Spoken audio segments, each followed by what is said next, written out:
नमस्कार। डॉक्टर भीमराव अंबेडकर और भारतीय संविधान, इस विषय पर हम आज एक चर्चा आपके सामने करने जा रहे हैं। मैं लक्ष्मीनारायण भटनागर, वैसे तो अभिरुचि साहित्यिक है, नाटक लिखना मेरा शौक़ है, लेकिन विधि का अध्ययन मैंने किया है, LLB किया, उसके बाद अधिवक्ता की परीक्षा भी पास की और LLM भी कर रहे हैं। लेकिन मेरे साथ विधि के एक बहुत ही विद्वान व्यक्तित्व डॉक्टर दीपक निकुब हमारे साथ है। डॉक्टर निकुब ने MCOM किया है, LLM किया है, PhD किया है और नेट की परीक्षा पास की है। आप JNVU में और सर प्रताप विधि महाविद्यालय में एज ए गेस्ट फैकल्टी वहाँ पर अध्यापन करवाते हैं विधि विषय का। एक भारतीय नागरिक को भी संविधान का ज्ञान होना चाहिए। इस नाते हमारे बीच में मिस्टर आलोक सक्सेना जी उपस्थित है। ये फार्मा कंपनी में मार्केटिंग और डिस्ट्रीब्यूशन का काम संभालते हैं और संविधान के बारे में एक आम आदमी को जितनी जानकारी होनी चाहिए उतनी पर्याप्त रूप से आप रखते हैं। मित्रों, अप्रैल का महीना बहुत पवित्र महीना है। अभी हर धर्म के त्यौहार, अभी हमारे हिंदू धर्म में नवरात्रा चल रहे हैं, सिंधी समाज में चेटीचंड का महोत्सव मनाया है, महावीर जयंती आने वाली है।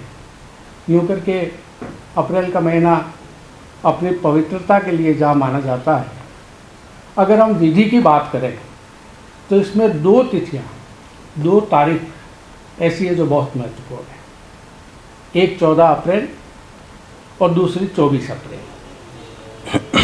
14 अप्रैल आप सब जानते हैं, जिसे हम अंबेडकर जयंती के रूप में मनाते हैं या उसे भीम जयंती के रूप में भी मनाते हैं, ये भी कहा जाता है, और उसे समानता दिवस भी कहा जाता है।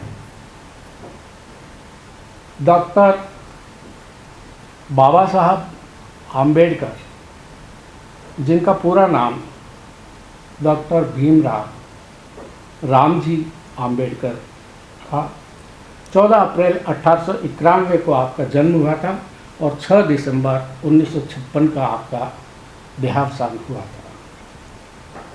आप एक कुशल राजनीतिज्ञ, अर्थशास्त्री, विधि वेता और प्रमुख समाज सुधारक थे। दलित आंदोलन के लिए आपने बहुत प्रयास किया और समाज में जो सामाजिक कुरीतियाँ थी उनको हटाकर समाज में समानता के लिए इन्होंने बहुत ही बेहतरीन प्रयास किए थे। इनको हम संविधान का जनक भी कह सकते हैं और भारतीय गणतंत्र के निर्माताओं में से एक इनको कहा जा सकता है।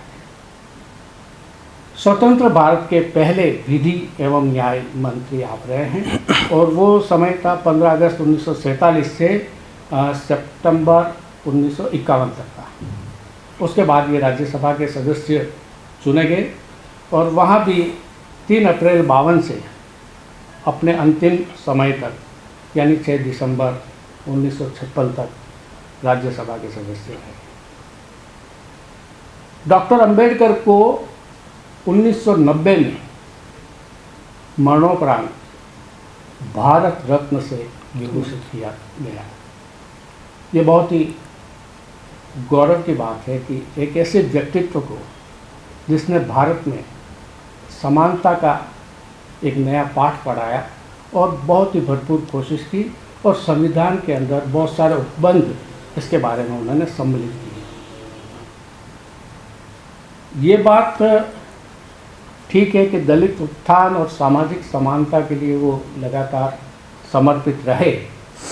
ऐसे व्यक्तित्व को नमन करते हुए जो संविधान की बात है, हम उस पे आते हैं और सबसे पहले हम ये जानना चाहते हैं कि एक आम आदमी की दृष्टि में संविधान क्या है, क्यों संविधान को हम बार बार महत्व देते हैं या जब भी कोई कानून की बात चलती है, कानून प्रासंगिक है या नहीं है, विधिक है या नहीं है, सही है या गलत है, तो सीधा संविधान को हम संदर्भ में लेते हैं। तो संविधान के बारे में मैं आलोक जी से जानना चाहूँगा कि आप बताएं कि संविधान से क्या आशय है। सर, संविधान से तो जितनी आम नागरिक अगर पहुँच लें, अगर उसकी नॉलेज लें, तो संविधान जहाँ शब्द आता है वहाँ बाबा साहब अम्बेडकर का नाम तो आना ही है, क्योंकि बाबा साहब अम्बेडकर जो है वो संविधान प्रारूप समिति के अध्यक्ष रहे हैं। और जहाँ तक मुझे नॉलेज है, शायद 2 साल और 11 महीने 18 दिन का पूरा पीरियड उन्होंने लिया, और इस पूरे उसमें इतना बड़ा संविधान जो है वो हमारा जो आज इस समय देखा जाए तो सबसे बड़ा कानून जिसे अपन कह सकते हैं वो तैयार किया गया है।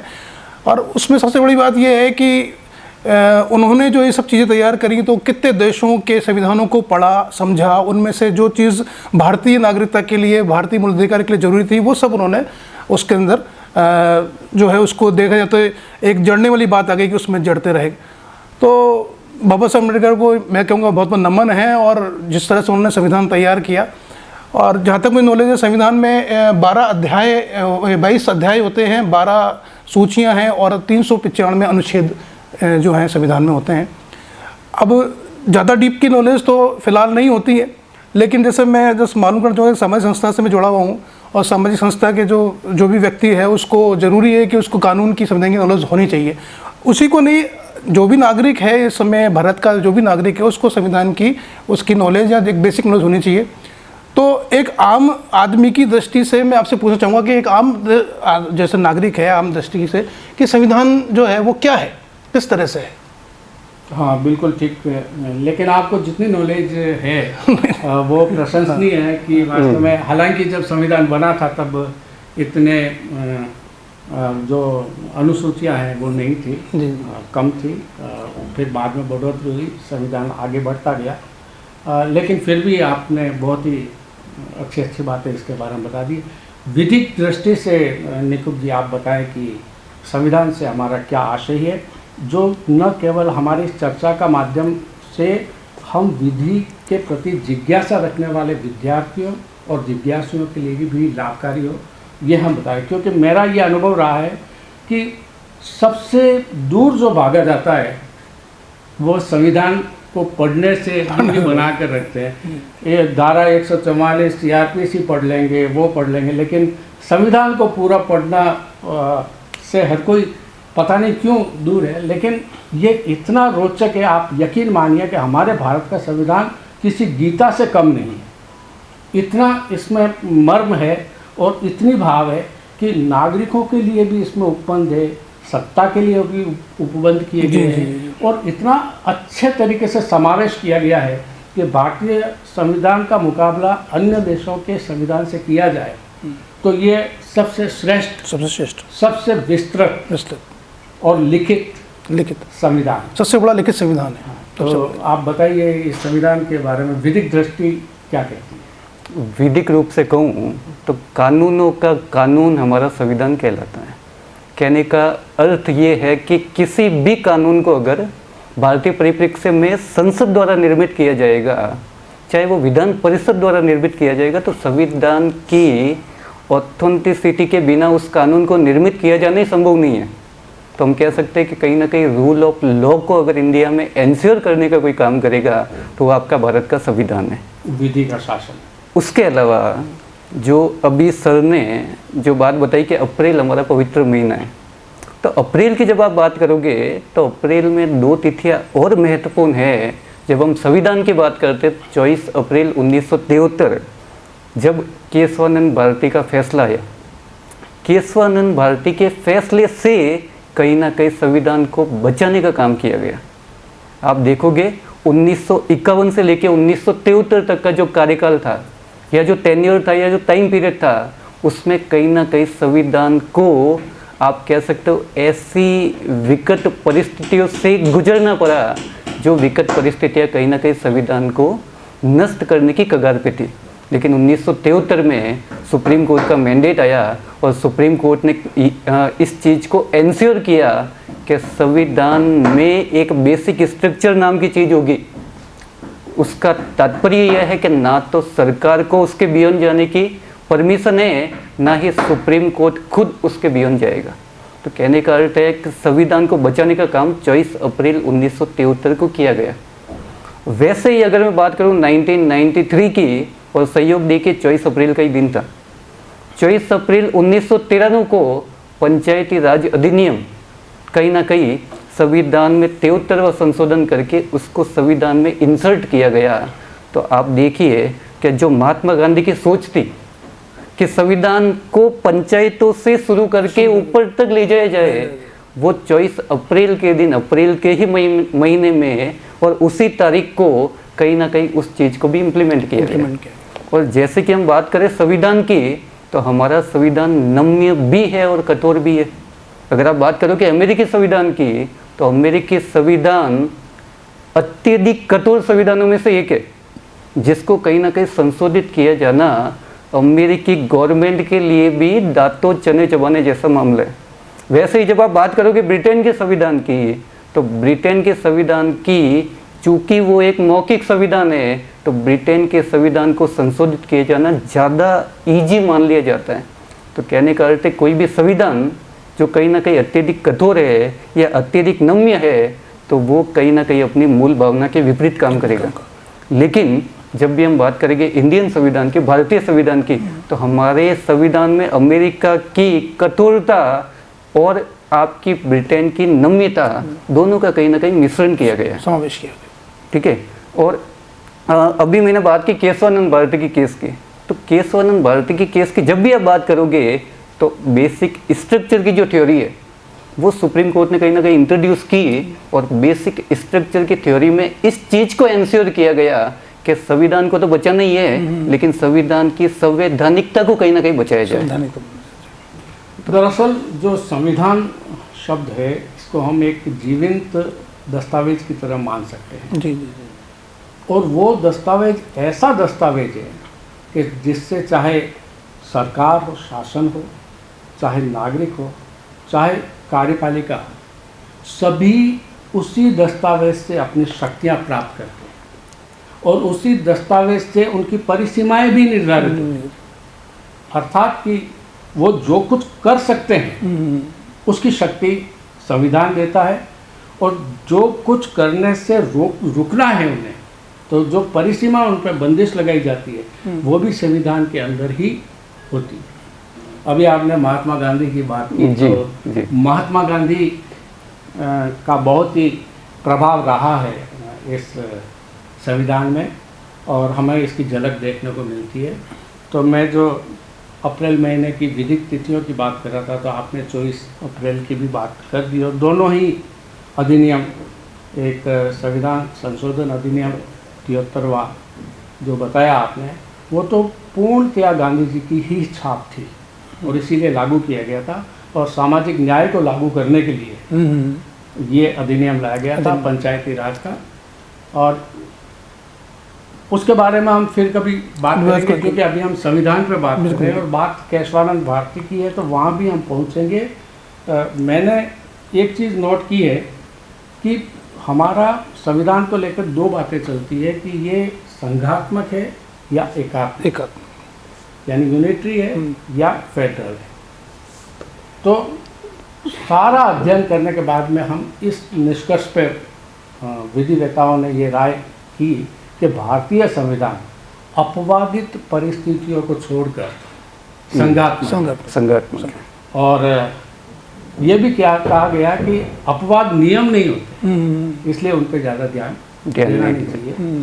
तो ये बात ठीक है, लेकिन कैबिनेट मिशन से फिर हमारा संविधान बनने के लिए जो सिफारिश आई, वो कैबिनेट मिशन 1946 से आई, और जिसके अंदर बड़ी बड़ी बातें ये थी कि भारत का एक संघ होगा, और वो राष्ट्रीय हितों के विषय को छोड़कर बाकी के विषय प्रांत उस पर कानून बना सकेंगे, और वो उनके अधिकार क्षेत्र में रहना चाहिए। जब ये भी कहा गया उसमें कि ब्रिटिश सरकार की प्रभुसत्ता को समाप्त कर देना चाहिए, ये कैबिनेट मिशन के समय भी ये बात होती थी। और ये भी था कि रियासतों को ये छूट होनी चाहिए कि वो भारत संघ में विलय करे या न करे, ये उनको आपको पता होगा पटेल ने बहुत बड़ी भूमिका निभाई थी। बिल्कुल बिल्कुल। और हम बड़े गर्व से कहते हैं कि पूरे भारत को एक हाँ, करने एक का करने। श्रेय जो जाता है वो सरदार वल्लभ भाई पटेल जी को जाता है, बिल्कुल बिल्कुल। और इसके अलावा एक बात उन्होंने महत्वपूर्ण कही थी, वो यही थी कि तत्काल एक अंतरिम सरकार की स्थापना होनी चाहिए, जिसके लिए एक संविधान सभा का गठन हो जाना चाहिए। और इस चीज के आधार पर संविधान सभा का गठन किया गया। संविधान सभा में लगभग सारे सदस्य, जैसा आप पहले भी चर्चा कर चुके हैं, वो बन चुके थे। नवंबर 1946 को 296 कुल सदस्य के पद रखे गए, जिसमें से 211 कांग्रेस और 73 मुस्लिम लीग के लिए सुरक्षित रखे गए, शेष पद खाली रहे। और 9 दिसंबर 1946 की बैठक में ही मुस्लिम लीग ने यह घोषणा कर दी कि हम संविधान सभा की बैठक में सम्मिलित नहीं होंगे। अच्छा, जी जी जी, ठीक है। और इसके अलावा जो विभाजन की चुनौतियां थी वो भी हमारे सामने थी, लेकिन हमारे संविधान निर्माता इससे प्रभावित नहीं हुए। और अगस्त 1946 को जब भारतीय 47 को भारत स्वतंत्रता अधिनियम 1947 जब पारित हुआ, जी जी जी, तो और 15 अगस्त 1947 को हम स्वतंत्र हो गए। मतलब संप्रभुता हमारे संविधान सभा के पास, भारत के पास थी। तो हम किसी के अधीन नहीं थे। जब हम किसी के अधीन नहीं थे तो ऊपर जो भी कैबिनेट मिशन में शर्तें रखी थी उसको मानने का कोई औचित्य नहीं था। हम अपने ऊपर, हमारा ही शासन था, किसी अन्य का शासन हमारे ऊपर नहीं था। तो ये परिस्थितियाँ उत्पन्न हो गई। और जैसा आपने बताया 26 जनवरी 1950 को ये प्रवर्तन में आ गया। और संविधान सभा में महात्मा गांधी तो बहुत कुछ चाहते थे, और लेकिन जब संविधान सभा का गठन हुआ तब एक बात तय की, जहाँ तक मैंने अध्ययन किया है और मुझे ये जानकारी स्रोतों पढ़ने से मिली, मुझे ऐसा लगा कि संविधान सभा ने ये निर्णय किया था कि हम किसी भी बात का खंडन नहीं करेंगे, हम सर्वसम्मति से हम उपबंध बनाते जाएंगे, आगे बढ़ते जाएंगे। वो आप कहीं ना कहीं कह लो संविधान सभा की एक चूक थी, क्योंकि आज की डेट तक 127 अमेंडमेंट हो चुके हैं। आप बताओ कि सबके हित अलग अलग थे, क्योंकि कोई कृषक वर्ग से था, कोई जमींदार वर्ग से था, कोई व्यापारी वर्ग से, विभिन्न वर्ग से लोग थे, और सबके हित अलग अलग थे। और अपने अपने हितों को बचाने के बावजूद फिर हमारे यहाँ धर्म की और दूसरी बहुत सारी चीज़ों की जो व्यवस्थाएं थी, वो भी बीच में चुनौतियाँ थी। उन सबको लेकर हमने जब संविधान का गठन किया तो विसंगतियाँ तो होनी ही थी, और कारण अभी जो अपने चर्चा की हुई है। तो वो विसंगतियाँ अगर हम देखें तो जैसे हम आर्टिकल 13 की बात करते हैं कि भी कोई ऐसा कानून नहीं बनेगा जो संविधान के उपबंधों के विपरीत हो या नागरिकों के मूल अधिकारों को खत्म करता हो। लेकिन जब हम 39B वर्षीय में उधर जाते हैं हमारे नीति निर्देशक तत्वों में, तो हम पाएंगे कि हमारे ऊपर सामाजिक समानता का दायित्व भी है। तो उसके लिए हमें कुछ न कुछ उपबंध करना ही है। एक तरफ हम कहते हैं कि आर्टिकल 25, 26, 27 ये जो है धर्म से संबंधित 25 से 28 तक। अब एक तरफ आप कहते हैं सबको अपने अपने धर्म को मानने का, उसका प्रचार करने का, प्रबंध करने का ये अधिकार है, हर नागरिक को है। और ये अधिकार आपको राज्य के विरुद्ध है, राज्य भी आपको रोक नहीं सकता। आप अगर कोई रोकता है तो आप सीधा सर्वोच्च न्यायालय में जा सकते हैं। एक तरफ आपको ये अधिकार दिया, दूसरी तरफ हम आर्टिकल 44 में समान नागरिक संहिता की बात करते हैं, क्योंकि हम चाहते हैं कि भारत में सभी नागरिक एक समान जीवन यापन व्यवहार करें और सम्मिलित रूप से। तो ये विसंगतियाँ जो आई है, ये विसंगतियाँ भी अपने आप में एक बड़ा कारण रहा है। जैसे सब मैं कहता था, एक अध्याय 3 मैंने पढ़ा था, अध्याय 3 में जो है वो अपने नागरिकता के अधिकार के बारे में बताया गया है। मैं कहता हूँ अनुच्छेद 12 से 35 तक के बारे में पूरी जानकारी दी है। तो मैं एक आम नागरिक के तौर पर पूछ चाहूँगा कि कोई अगर आपके अधिकारों का हनन करता है या उल्लंघन करता है तो फिर आप क्या करते हैं? बताइए। अधिकार आपके दिए हुए भाग 3 संविधान का जो भाग 3 है उसमें कहीं ना कहीं अधिकार दिए हुए हैं। जी जी। उसी अधिकारों को जो नीतियों में पिरोया गया है वो आपके भाग 4 DPSP की बात करते हैं। अच्छा अच्छा। अधिकारों की अगर हम बात करें तो आपके अनुच्छेद 13 में दिया हुआ है कि अगर भाग 3 के अधिकारों को किसी भी स्तर पे राज्यों के द्वारा अगर आपसे छीना जाता है या राज्य उन अधिकारों का दोहन करे तो आपको अनुच्छेद 32 में डायरेक्ट सुप्रीम कोर्ट जाने का प्रोविजन है। साथ ही साथ अनुच्छेद 226 में हाई कोर्ट जाने का प्रावधान है। अब अगर आप बात करो संपत्ति के अधिकार की, जी जी। तो संपत्ति के अधिकार को बाद में अमेंडमेंट करके आपके मूल अधिकारों में से अलग कर दिया गया था। मूल अधिकारों में वो 19(1)F में दिया हुआ था। अच्छा अच्छा अच्छा। और उसी को छीनने का या एक्वायर करने का जो प्रोसीजर है वो अनुच्छेद 31 में दिया हुआ था। आज की डेट में आपके अनुच्छेद 19(1)F को हटा के 300A में डाल दिया गया, 300A में उस प्रोविजन को डाल दिया गया। आज की स्थिति जो है, अगर आपके संपत्ति के अधिकार को छीना जाता है तो आप जाओगे केवल और केवल हाई कोर्ट। अनुच्छेद 226 आज भी आपको प्रोटेक्शन देगा। क्यों? वो आपका कॉन्स्टिट्यूशनल राइट है। और अगर आपके मूल अधिकारों को छीना जाता है और राज्य के द्वारा अगर आपके मूल अधिकारों को छीना जाता है तो अनुच्छेद 32 और अनुच्छेद 226 दोनों ही दरवाजे आपके लिए खुले हैं। लेकिन उसी परिप्रेक्ष्य में किसी भी संवैधानिक अधिकार को छीने जाने की स्थिति में केवल और केवल आर्टिकल 226 आपके पास उसके प्रोविजन को कहीं ना कहीं वो एंश्योर करने के लिए आपके पास दरवाजे हाई कोर्ट के ऑलवेज खुले हैं। अब जैसे बताया ना 19(F) को समाप्त करना पड़ा संपत्ति का अधिकार।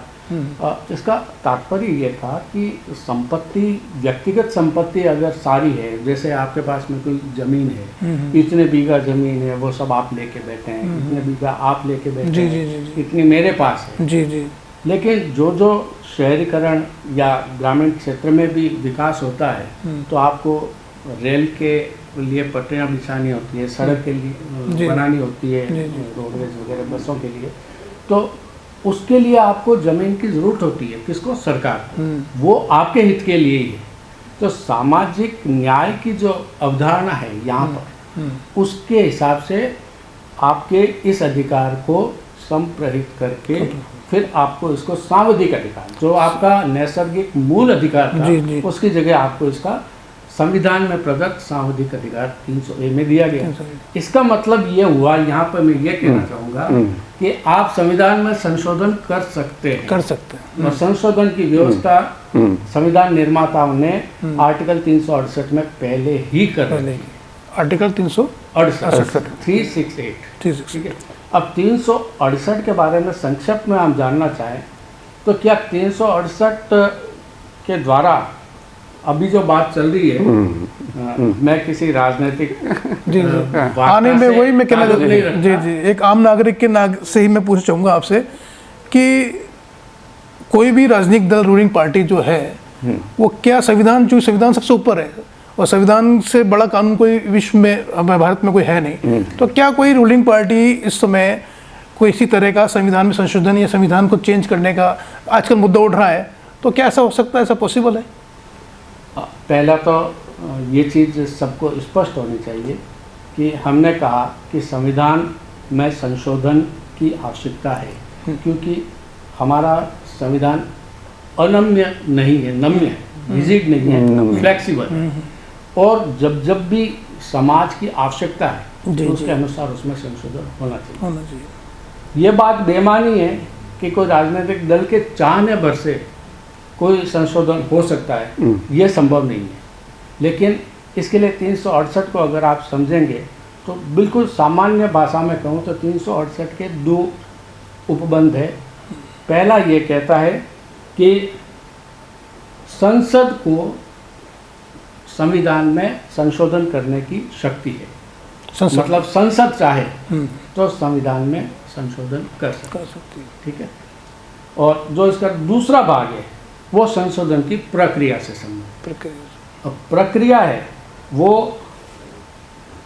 अगर कोई साधारण विषय है और उसका संशोधन करना है तो आप संसद के दोनों सदनों में 50% का बहुमत 50+1 सामान्य कानून सामान्य कानून में आप जी। 1/3 का सुना था मैंने शब्द, 1/3 संविधान के 3/3 इतर जो कानून है अच्छा अच्छा उनमें 50%। अच्छा अच्छा अच्छा तो सामान्य संशोधन अगर करना है विषय पे तो आप 50%+1 बस तो आपका साधारण बहुमत हो जाएगा और आप जी। उसको संशोधन कर सकते जी जी हैं। लेकिन अगर कोई विशेष संशोधन करना है तो आपको विशेष विषय है उसके बारे में संशोधन करना है तो आपको साधारण बहुमत के साथ साथ जब उपस्थित और मतदान देने वाले जो सदस्य हैं, उनका 2/3 बहुमत कुल मिला के नंबर गेम में 2/3 बहुमत उस समय होना चाहिए। ठीक है ना। तो 2/3 बहुमत प्रत्येक सदन में। प्रत्येक सदन में। अच्छा हाँ ठीक है। और जब आप कोई ऐसा संशोधन करना चाहते हैं जो अति विशिष्ट हो, जैसे आप राष्ट्रपति के निर्वाचन से संबंधित है या न्यायपालिका से संबंधित है या संघ और राज्य के बीच में शक्ति विभाजन या किसी वितरण से संबंधित कोई विषय है, संघ सूची राज्य सूची और इनके विषयों के संबंध में कोई विषय पर आप संशोधन करना चाहते हैं तब ऐसे संशोधन के लिए और जटिल प्रक्रिया बना दी गई। उसके अंदर आपको 50% साधारण बहुमत के अलावा 2/3 आपके बहुमत दोनों सदनों का और जितने भी राज्य हैं उनमें से आधे राज्यों का समर्थन, अनुसमर्थन आधे राज्य अच्छा कम से आधे कम। राज्यों का भी अनुमोदन जी। इसमें आवश्यक है, तब जी। जाके आप ये संशोधन कर सकते हैं। जी तो देखिए, आप ये कहना आसान है कि राजनीतिक बहुमत हो तो आप सब कर सकते हैं, लेकिन इतनी विशाल संख्या में कि एक पार्टी है वो आए राजनीतिक दल और वो बहुमत अपना 2/3 बहुमत लोकसभा में भी और राज्यसभा में भी रखे और फिर जितने भी राज्य हैं उसमें भी आधे से ज़्यादा में उसकी सरकारें हैं, जी जी तब जाके ये बहुत बड़े जी। कुछ एक दो बातें अगर मैं और ऐड करना हाँ, चाहूँ sure, इस चीज़ please। में, हाँ तो जो अध्यादेश की पावर है, जो सेंट्रल गवर्नमेंट के अध्यादेश की पावर है वो 123 अनुच्छेद में दी हुई है अच्छा और वैसे ही राज्य को 213 में अध्यादेश लाने की पावर है। अच्छा अच्छा अगर संविधान का कोई मामला है तो अध्यादेश लाने की पावर ही आपकी काम नहीं करेगी। इसमें उसके अलावा दो चीज़ें और है जी। एक तो अध्यादेश इसमें नहीं लाया जा सकता, अध्यादेश नंबर 2 आप जो कई बार आपने सुना होगा कि एक में बहुमत है, लोकसभा में आपका प्रचुर बहुमत आ गया लेकिन राज्यसभा में कम है, 2/3 नहीं है, तो आप कई बार संयुक्त अधिवेशन दोनों का, ये संयुक्त अधिवेशन संविधान संशोधन के मामले में भी नहीं बुला सकते। ज्वाइंट सेशन लाने का ज्वाइंट सेशन लाने का बिल्कुल नहीं। प्रावधान भी नहीं नहीं है। जी, जी। जो 108 के अंदर प्रोविजन किया हुआ है ना, जी जी वो आप आर्टिकल 108 संविधान संशोधन के मामले में लागू नहीं होता, ये भी स्पष्ट किया गया है। तो चलिए, ये ऐसी आप इस बात से सहमत होंगे कि जटिल प्रक्रिया है, प्रक्रिया को ही इतना जटिल कर दिया है कि कोई राजनीतिक दल चाहे तो भी संविधान में संशोधन आसानी से नहीं कर सकता। और अगर इतनी संख्या में, इतनी प्रचुर संख्या में उसके सांसद है तो आप मान के चलिए कि फिर तो पूरा भारत उसके साथ है। जी प्रतिनिधित्व जी, तो जी, करते हैं हमारे जी, देश जी, का जी, वो जी। लोग, हमारे नागरिकों का। तो जब पूरा भारत ही साथ है तो वो जैसा चाहे वैसा संविधान बनावे। तो प्रक्रिया अपने आप में इतनी जटिल है कि केवल चाहने भर से इसमें संशोधन नहीं हो सकता। जी जी लेकिन ये संशोधन की बात उठी थी 1951 में, जब 1951 में पहला संशोधन किया गया, तब से ये चर्चा शुरू हो गई कि क्या संविधान में संशोधन किया जा सकता किया है। जा सकता है। तो इसकी हम थोड़ी सी चर्चा कर लेते हैं जी। संक्षेप में, क्योंकि विधि विद्यार्थियों और विधि के जिज्ञासुओं के लिए कुछ लॉ केसेज है, केस लॉज है, वो इतने इम्पोर्टेंट है जिनको याद रखना चाहिए और आजकल कालक्रम के अनुसार पूछे भी जाते हैं बहुत सारे कॉम्पिटिशन में वगैरह, तो हम संक्षिप्त में उनकी चर्चा कर लेते हैं कि वो कौन कौन से वाद हैं जी जी जिन्होंने संविधान संशोधन के बारे में ये क्या क्या निर्णय लिया, कैसे संशोधन और किस सीमा तक संशोधन किया जा सकता है। तो निकुंज जी आपसे शुरू करते हैं। पहला केस राइट टू एजुकेशन को लेके कहीं ना कहीं था, चंपकम दुराईराजन का केस, जिसको कहीं ना कहीं पहला संविधान संशोधन भी मान लिया गया है या मान लिया जाता है। तो उस केस में जब हम प्रोविजन की बात करें तो अनुच्छेद 14 समानता की बात कर रहा था, उसी प्रकार से अनुच्छेद 15 की बात करें तो अनुच्छेद 15 right to equality in education की बात कर रहा था। समानता होनी चाहिए, शिक्षा में भी होनी चाहिए। और वहीं पे एक डीपीएसपी जो कि आपके अनुच्छेद 46 में दिया हुआ है, वो बात कर रहा था रिजर्वेशन की। तो जब ऐसी स्थिति आई और मेडिकल की सीट का जो मामला आया चंपकम दुराईराजन के साथ, और जब वो सुप्रीम कोर्ट गई तो वहाँ पे क्लियर कहा गया कि सुप्रीम कोर्ट केवल और केवल मूल अधिकारों को मानने की बात करता है। क्यों? जब मूल अधिकारों को देखोगे तो एक कंसेप्ट आपका चलता है हैव टू, मीन्स आपको मानना ही मानना है, ऑप्शन आपके पास है ही नहीं। मूल अधिकार आप कह सकते हो कि कहीं ना कहीं आत्मा है पूरे के पूरे संविधान की, संविधान का जो मर्म है वो आपके मूल अधिकार है। और उसी प्रकार से जब डीपीएसपी की आप बात करोगे तो डीपीएसपी के वे में सुप्रीम कोर्ट ने कह दिया ये राज्य की नीति है, राज्य जाने के उसको कैसे पूरा करवावे। ठीक है, तो उस केस में चंपकम दुराईराजन कहीं ना कहीं उस केस को जीत गई, उसको मेडिकल की सीट मिली, और कहीं ना कहीं वो पहला संविधान संशोधन जो आर्टिकल 15 में राइट टू एजुकेशन में 15(4) ऐड करके 15 में ही सब क्लॉज 4 ऐड करवा दिया गया, उसमें लिख दिया गया कि हम SC, ST, OBC और महिलाओं के लिए अगर आरक्षण का कहीं पे प्रावधान करना चाहते हैं तो वो ऑलवेज लीगल माना जाएगा। कोई भी आर्टिकल 15 का या आर्टिकल 14 का उपबंध या कोई सीमाएं उस पर लागू नहीं होगी। ये आपका पहला संविधान जो बताया ये अच्छा है, लेकिन हम बात कर रहे थे संशोधन कर सकते हैं या नहीं कर सकते हैं, बात वहाँ कर रहे थे। तो हम पहला केस जो था 1951 में जब संशोधन हुआ था, और 1951 में ही शंकर प्रसाद का जो मामला आया था, लैंडमार्क केस, शंकर प्रसाद का मामला आया था, ये एक लैंडमार्क जजमेंट था जिसके अंदर जिसको हमें ध्यान होना चाहिए। और उसके बाद में 2-3 जजमेंट और हुए, हम केवल उन्हीं की चर्चा करेंगे। शंकर प्रसाद का मामला था जिसमें 13 के बारे में ही चर्चा थी कि 13 ये कहता है कि आप कोई ऐसी विधि नहीं बना सकते जो संविधान के प्रतिकूल हो।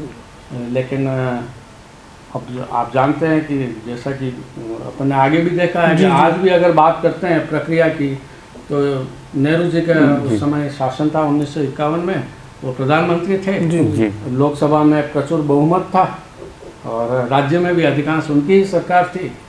तो सुप्रीम कोर्ट भी समझ गया होगा कि अब हम अगर फैसला दे भी दे तो ये क्या करेंगे। तो उन्होंने ये मान लिया कि 13 की जो बात है वो 368 को प्रभावित नहीं करेगी, और उन्होंने कहा कि आप संशोधन कर सकते हैं। इसी चीज को इन्होंने रिपीट किया। बेला बनर्जी का केस हुआ 1953 में पश्चिम बंगाल में, वो भी लैंड सेलिंग एक्ट को लेके था। उसमें ये मामला शंकरी प्रसाद वाले मामले को इन्होंने रिपीट किया, उसी मैंडेट को इन्होंने लिया। उसके बाद आपके Sajjan Singh versus state of Rajasthan, वो जो मामला हुआ उसमें भी उसी चीज को रिपीट किया गया कि अनुच्छेद 368 को इतनी पावर है कि वो 13 को ओवरराइड कर ले। अच्छा। क्योंकि उसका भी रीजन था कि अनुच्छेद 13 में इन्होंने कहा लॉ में 13(3) में लिखा हुआ है लॉ में क्या क्या चीज़ें शामिल है। तो उसमें जो लॉ में जो चीज़ें शामिल बताई गई उसमें कॉन्स्टिट्यूशनल अमेंडमेंट एक्ट को लॉ में शामिल नहीं बताया गया। तो इन्होंने कहा चूंकि कॉन्स्टिट्यूशनल अमेंडमेंट एक्ट लॉ में शामिल ही नहीं है तो ये सामान्य कानून नहीं है। संविधान को अमेंडमेंट करना सामान्य कानून में। अभी अब आप ये देखिए कि ये 1951 में आया था। जी शंकरी प्रसाद वर्सेज भारत संघ यूनियन ऑफ इंडिया, ये 1951 का फैसला है। और सज्जन सिंह बनाम राजस्थान राज्य, अच्छा, ये है 1965 का मामला। ठीक है, इन दोनों में एक ही निर्णय था। लेकिन गोलकनाथ वर्सेज पंजाब राज्य 65 के तुरंत बाद 67 में इसी मुद्दे को वापस उठाया जी। यहाँ पर बड़ा विवादित रहा निर्णय, लेकिन 6-5 से 11 जजेस की बेंच थी। पहले वाले 5 से। केसेज में 9 जजेस थे, क्योंकि मैंडेट आपको चेंज करना था, 2 जजेज आपने इंक्रीज किया। तो 11 में से 6 जो जजेस थे और सीजेआई उस समय सुब्बाराव जी थे, सुब्बाराव जी। उन्होंने ये घोषणा की कि भाई 13 के अंदर जो विधि दी है उसके अंदर जो संविधान संशोधन की विधि है वो विधि में शामिल नहीं होगी। और दूसरी बात उन्होंने ये कही कि, और एक बहुत अच्छी बात उन्होंने ये कही कि जो शक्ति देने की है ना अधिकार, जो 368 में संशोधन देने का अधिकार है, तो जो अधिकार देने की बात है वो 368 नहीं करता है, वो केवल प्रक्रिया की बात करता है। उन्होंने नकार दिया कि 368 किसी शक्ति देने की बात, संसद को शक्ति नहीं देता।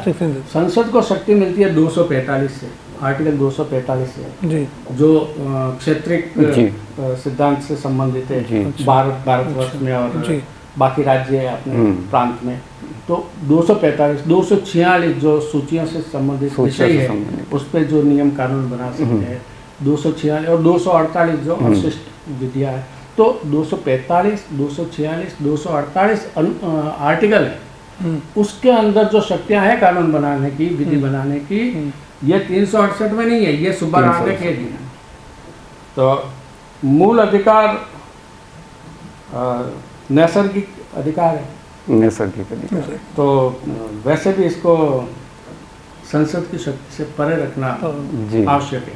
अमेरिका तो कहता है कि आप एज ए ह्यूमन आपने बॉर्न लिया तो मूल अधिकार तो आप लेके आए, हम देने वाले कौन है? लेकिन हमने कहा नहीं, हम छाप लगा के देंगे। यहाँ पे एक बड़ी बात और हुई कि 1971 में 24वां संशोधन करके ये जो 13 और 368 का जो डिस्प्यूट था ना, इसको खत्म कर दिया कि 368 में जब कोई संविधान संशोधन होगा तो इसमें 13 की कोई बात लागू नहीं होगी, और उधर 13 में कह दिया 368 के संशोधन से 13 में 13 4 जुड़वा दिया गया, 368 में 368 3 जुड़वा दिया गया। रोचकता के साथ में इनको अलग अलग कर दिया और संविधान संशोधन की शक्ति और प्रक्रिया दोनों संविधान के पास आ गई। लेकिन इतना आसान नहीं था। 1973 केशवानंद भारती वर्सेज केरल राज्य, यहाँ पर एक बार पुनः जब सीजीआई थे सीकरी और तब इन्होंने बेंच भी बढ़ा दी, अब 13 जजेज के 2 और बढ़ाए, 9 से 11 जब भी चेंज करना और है। वहाँ भी बहुत ही यानी गहन डिस्कशन हुआ होगा। 7-6 से निर्णय हुआ और ये निर्णय सुनाया गया कि 368 संशोधन की शक्ति व्यापक है, लेकिन असीमित नहीं। असीमित तो किसी कानून को रखा ही नहीं है। संविधान में जितने भी कानून है उसके ऊपर कोई न कोई निर्बंधन तो लगा ही रहता है। लेकिन यहाँ पर इन्होंने ये चीज़, यहाँ पे एक नया शब्द इन्होंने निकाला सीकरी जी की इस बेंच ने, 13 सदस्यों की बेंच ने। उन्होंने कहा कि ये संसद की शक्ति है, असीमित नहीं है, ये ऐसा कोई संशोधन नहीं कर सकती जो संविधान के मूल तत्व को बिल्कुल, जिसे हम कहते हैं बेसिक मूल ढांचा, कहीं ना कहीं मूल ढांचा, आधारभूत ढांचा जिस पर संविधान खड़ा है, ऐसा कोई संशोधन नहीं कर सकते जो इस आधारभूत ढांचे को छेड़खानी कर सके, छेड़ सके या उसे खंडित कर सके। एक चीज और ऐड करना चाहूँगा, इस जज साहब ने एक रेफरेंस भी दिया कि अमेरिका के संविधान में एक बात लिखी हुई, बेसिक स्पिरिट ऑफ लॉ, और वैसे ही एक पाकिस्तान के संविधान में भी सब लिखा हुआ है कि मूल तंत्र या मूल आप कह लो कहीं ना कहीं मूल भावना। तो उसी को रेफरेंस लेते हुए कि जब पाकिस्तान लिख सकता है तो हम क्यों नहीं। तो उसी वे में, और केशवानंद भारती के केस में एक चीज खास थी कि केशवानंद भारती हार के भी उस केस में जीत गए। यहाँ केशवानंद भारती हारे, अच्छा, लेकिन संविधान की जीत, संविधान जीता। अच्छा। कानून की जीत हुई। क्योंकि आप संविधान में वो संशोधन नहीं कर सकते जो कि हमारे देश के संविधान के आधारभूत ढांचे को खंडित कर सकते। खंडित कर सके, विखंडित कर सके। तो इसके साथ ही मैं समझता हूँ कि हमने जो चर्चा की, अब ये तो हमारे श्रोता और दर्शक ही निर्णय करेंगे कि ये कितनी सारगर्भित रही। हमने प्रयास जरूर किया है और हमने थोड़े रोचक विषय थे उसको आज जोड़ा है। एक बार पुनः बाबा साहब डॉक्टर भीमराव अंबेडकर जी को नमन करते आप सबसे विदा लेते हैं। नमस्कार। धन्यवाद।